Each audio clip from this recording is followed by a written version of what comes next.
Já dava para ver a barra lá no horizonte. Árvores de mangue de um lado e dunas de outro. A água mudou de azul para verde com os sedimentos do rio.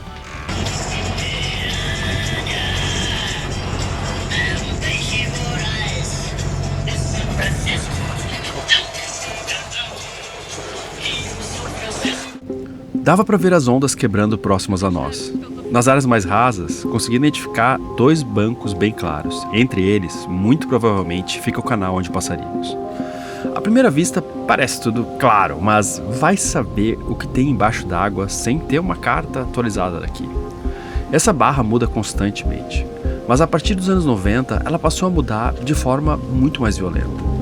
Não por conta da natureza, mas por causa da construção de uma série de barragens ao longo do São Francisco. Elas seguraram os sedimentos e a vazão que antes alimentavam esse delta e o rio perdeu a força para empurrar o mar. Em poucos anos, o mar engoliu uma vila inteira que existia aqui, o povoado do Cabeço. Em 1999, a vila que tinha se formado em volta do farol no final do século XIX foi evacuada. O farol do São Francisco do Norte guiou embarcações por mais de 120 anos. Ainda está de pé, meio tombado, é verdade.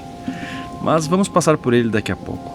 A profundidade oscilava entre 6 a 4 metros, o que fazia o coração bater mais forte ou mais aliviado, dependendo de cada mudança.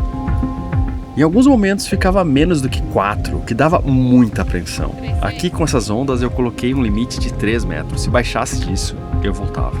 Não é que eu ia desistir da barra, mas tentar outro caminho, ou então deixar o barco, que tem um calado menor, ir na frente e contando o que ele via no sonar. Sei lá, tentar algo diferente. Ali está o farol que eu falei, onde já foi uma vila com mais de 150 casas, há bem pouco tempo atrás. O ponto mais baixo que eu vi foi 3,10 metros. Lembrando que a maré estava em 1,58 m. Esse foi o momento mais tenso até então. Uma mão na roda de leme, outra segurando para me equilibrar e a mente exclusivamente prestando atenção no caminho.